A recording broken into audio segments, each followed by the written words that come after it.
세균이나 바이러스 같은 것들이 다 눈, 코, 귀 이런 점막을 통해서 침투하기가 쉽기 때문에 얘네들을 방어하기 위해서 이 위쪽으로 다 몰려 있는 거예요. 림프순환이 막히면 이걸 쉽게 뚫어줄 수 있는 가장 좋은 방법이요.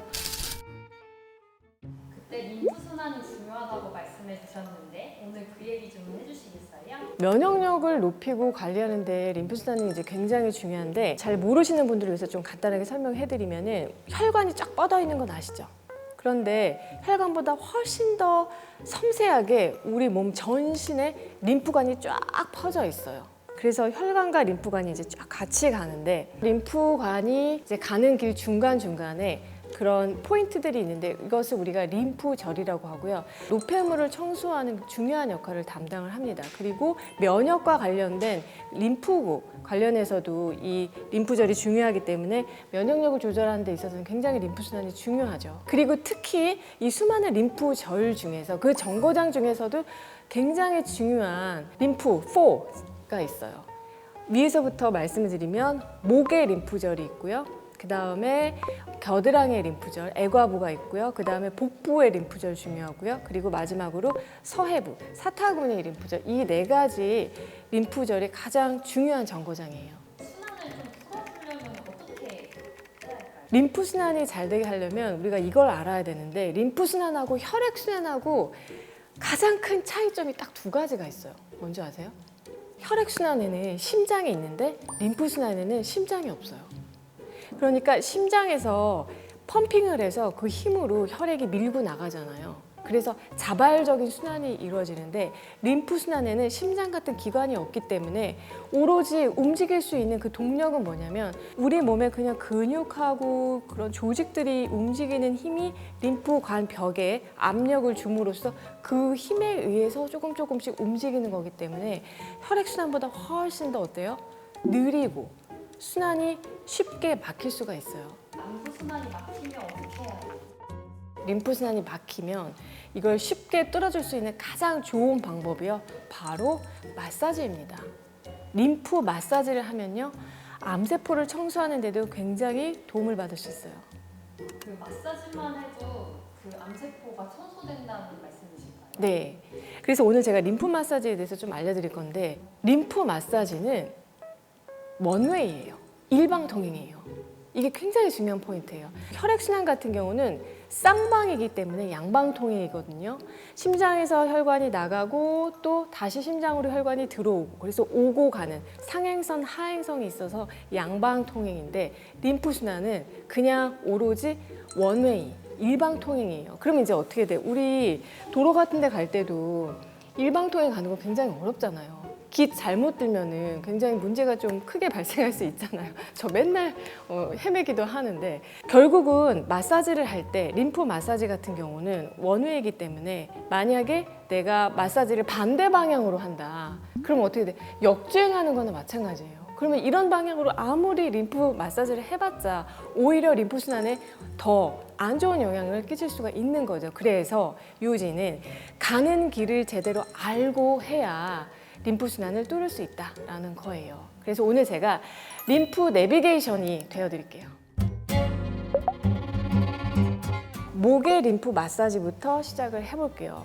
여기가 굉장히 중요한 게 아까 제가 림프절이 한 500개 정도 있다라고 말씀드렸는데 그 중에서 300개, 그러니까 반 이상의 림프절들이 다 이 위쪽, 겨드랑이, 가슴, 목 이 위쪽으로 다 모여 있어요. 왠지 아세요? 우리가 보통 이 세균이나 바이러스 같은 것들이 다 눈, 코, 귀 이런 점막을 통해서 침투하기가 쉽기 때문에 얘네들을 방어하기 위해서 이 위쪽으로 다 몰려 있는 거예요. 그렇기 때문에 마사지도 이쪽은 좀 잘 신경 써서 풀어줘야겠죠. 그러면 감기 같은 것도 잘 예방을 할 수가 있는데 평상시에 목, 어깨가 좀 많이 굳어있는 분들 손 들어보세요. 아마 저도 해당이 되는데 굳어있는 근육부터 좀 잘 풀어줘야 돼요. 그래서 자 간단하게 한번 따라해보세요. 같이 목을 뒤로 아래로 근육을 푸는 거예요. 뻐근한 근육. 그 다음 좌, 우 이렇게 풀어줍니다. 그 다음에 다시 돌려주죠. 이렇게만 해도 하루 종일 굳어있던 나의 목, 어깨 근육이 좀 풀리는 걸 느껴요. 그 다음 반대 방향으로 또 돌려줍니다. 자, 이렇게 해서 일단 스트레칭을 한 다음에요. 자, 방향을 손을 부안 컵 같은 그런 컵 모양으로 만든 다음에 툭툭툭툭 림프가 가는 길로 쳐주면 되는데 뒷목부터 귀 뒤 그리고 쇄골 방향으로 요 아랫 방향으로 툭툭툭 두들겨 주시고요. 자, 그 다음에 같은 방향으로 쓸어주세요. 이렇게 쓸어주세요. 림프액을 쇄골 쪽으로 모은다라는 느낌으로 쓸어주시고, 자, 반대쪽도 손을 컵 모양으로 만든 다음에 뒷목부터 툭툭툭툭 귀 뒤 툭툭툭툭 쇄골까지. 네, 다시 또 한 번 쇄골까지 위에서 아래 방향으로. 네, 이렇게 해준 다음에 쓰다듬듯이 부드럽게. 무조건 세게 한다고 좋은 게 아니라 동맥은 깊숙이 있지만 림프관은 거의 바깥쪽에 표피 쪽에 가깝게 있기 때문에 부드럽게 해주는 게 훨씬 더 효과가 좋아요. 그래서 저는 양손으로 이렇게 쓸어주면서 아, 오늘도 참 수고했다 이런 느낌으로 해주거든요. 네, 그럼 정말 피곤이 많이 풀려요. 자, 그 다음 두 번째는 이 겨드랑이 서해부 쪽 마사지를 해볼 건데요. 물론 여기도 우리가 평상시에 많이 굳어 있습니다. 그래서 보통 다 이렇게 굳어 있죠. 그래서 여기도 먼저 풀고 스트레칭을 좀 먼저 해볼게요. 그래서 팔을 이제 쭉 뻗은 다음에 뒤쪽으로 크게 돌려서 스트레칭을, 시원하네요. 이렇게 크게 관절을 크게 써서 스트레칭을 해주시고요. 자, 그 다음에 한 팔 높이 들고 반대 손으로 팔꿈치 잡고 쭉 뒤쪽으로 늘려주세요. 목은 최대한으로 너무 앞으로 가지 않고요. 자, 이렇게 해주고 반대쪽 손도 팔꿈치 잡고 쭉 늘려주세요. 그러면 이쪽에 이 애가부가 스트레칭 되는 걸 느끼실 수 있습니다. 자, 이렇게 이제 스트레칭을 마치고 난 다음에 마사지를 진행하면요. 한쪽 팔을 약간 들어 올리고 한쪽 손은 컵 모양으로 만든 다음에 무조건 방향이 이 겨드랑이, 애가부 쪽으로 모이게 하면 돼요. 그래서 먼저 가슴에서 겨드랑이 쪽으로, 가슴에서 겨드랑이 쪽으로, 가슴에 모여있는 찌꺼기들을 다 이 겨드랑이 쪽으로 툭툭툭툭 모아준다. 그래서 쓸어주는 것도 겨드랑이 쪽으로 이렇게 쓸어주시고요. 자, 반대로 손끝에서부터 이제 팔도 반대 방향으로 겨드랑이 쪽으로 툭툭툭툭. 아시겠죠? 여러분 너무 세게 칠 필요 없어요. 이렇게 쳐주고 이쪽 방향으로 부드럽게 물기를 모아준다라는 느낌으로 쓸어줍니다. 반대쪽도 해볼게요. 아시겠죠?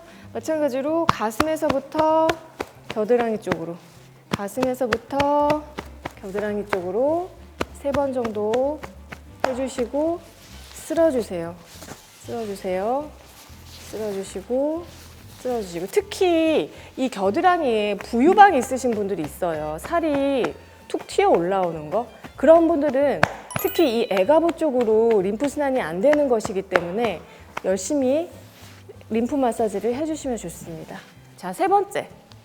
이제 복부의 림프 마사지를 할 건데요. 굉장히 중요해요. 여러분 집중해 주세요. 이 복부, 특히 배꼽을 중심으로 배꼽 위에 상복부가 있는데 여기는 정말 이 오장육부에 각종 쓰레기, 염증 물질 이런 것들이 다 모이는 곳이에요. 간 이런 데서 나오는 쓰레기들이 다 모이는 곳이기 때문에 필터를 잘 해야 되거든요. 그래서 여기에 만약에 그런 쓰레기들이 가득 쌓여 있으면 뱃살이 자꾸 찌고요. 잘 빠지지도 않고요. 그리고 각종 그런 소화기 증상, 불편한 증상들이 나타나요. 그래서 역시 배도 좀 스트레칭을 좀 해주면 되는데 양손을 쫙 뻗어가지고 살짝 등을 활처럼 뒤쪽으로 휘어서 상복부가 이렇게 스트레칭 되는 걸 쭉 한번 느껴주시고요. 그 다음에 좌우로 만약 앉아 계시다면 저처럼 의자를 잡고 비틀어 주세요. 네, 그러면 이제 상복부 비틀기가 됐습니다. 스트레칭을 이렇게 해준 다음에 마찬가지로 손을 컵 모양으로 만들고요. 배꼽 위에 상복부부터 시작해서 방향은 겨드랑이 방향이에요. 아까 애과부 방향. 그래서 툭툭툭툭툭툭툭 툭툭툭툭툭툭툭 갑니다. 이렇게 상복부에 있는 찌꺼기들이 다 겨드랑이에 모일 수 있도록 모아줍니다. 여러분 특히 윗배 볼록 나오신 분들이 있어요. 특히 남자분들. 그런 분들 이거 정말 열심히 해주셔야 돼요. 네, 반대쪽도 윗배에서 애가부 방향으로, 윗배에서 겨드랑이 방향으로 툭툭툭툭 쳐주는 거예요. 그리고 림프액, 찌꺼기를 겨드랑이 쪽으로 모아줍니다. 네. 그리고 배꼽 아래 이제 하복부도 있죠. 이 하복부 같은 경우는 방향을 위쪽이 아니라 아랫배에서 이 사타구니 방향으로 내려가면서 두들겨 주시면 돼요. 네, 내려가면서 두들겨 주시면 됩니다. 이렇게. 그리고 마사지 할 때도 아래로 사타구니 방향으로 밀어주시면 되고요. 자, 그리고 이제 마지막으로 서해부, 아까 사타구니, 그러니까 서해부 림프 마사지를 해볼 건데요. 서해부 림프 마사지도 일단 스트레칭부터 해줄 건데요. 여기 서해부가 굳어 있는 분들 상당히 많거든요. 그래서 서해부는 이렇게 스트레칭 해주면 돼요. 앞발을 내밀고 뒷발을 쭉 뻗은 상태에서 그러면 이쪽 뒤쪽 서해부가 스트레칭 되는 게 느껴집니다. 그래서 이렇게 어느 정도 정지 쭉 스트레칭 시켜주시고요. 반대쪽도 마찬가지예요. 네, 늘어나는 게 느껴집니다. 이렇게 스트레칭을 해준 다음에 이제 림프 마사지를 할 건데, 자, 방향이 중요하다고 했죠? 방향은 무조건 아래에서 서해부 쪽으로 해주시면 돼요. 근데 림프가 가는 길이 이 바깥쪽, 허벅지 바깥쪽이 아니라 안쪽에 있거든요. 그래서 살짝 다리 벌리신 다음에 무릎 안쪽에서부터 아까 컵 모양으로 손을 만든 다음에 무릎 안쪽에서부터 툭툭툭툭 치면서 이제 서해부까지 오면 되고요. 또 한 3번 정도 반복하시면 돼요. 네, 반복해서 마사지 해주시고 마찬가지로 쓸어 올리는 느낌으로, 특히 평소에 다리가 잘 붓고 하지부 좀 있는 분들은 이거 열심히 해주시면 좋고요. 자, 그 다음에 마지막으로 이 무릎 뒤에 쏙 들어가는 오금 부위 있죠? 림프 순환 안 되는 분들이 여기다 부어 있거든요. 그래서 허벅지 뒤쪽에 오금 부위 톡톡톡 두드려서 허벅지 뒤쪽 따라서 쭉 올라오시고 엉덩이 옆으로 와서 서해부까지 이런 길로 가면 돼요. 오금에서 시작해서 허벅지 뒤쪽 라인, 엉덩이 옆으로 해서 다시 서해부까지. 마지막 한 번 더 할게요. 네, 네, 이렇게 해서 마무리하시면 됩니다. 그래서 오늘 제가 림프순환 마사지 알려드렸는데, 우리 진짜 패밀리 여러분들 아마 곳곳에 림프순환 다 막혀 있을 텐데, 오늘 알려드린 이 방법 하루에 딱 1분씩 이 림프순환 마사지만 꾸준히 하셔도요, 막혀있던 림프가 뻥 뚫리는 걸 느끼실 수 있으니까요, 꾸준히 한번 해보셨으면 합니다.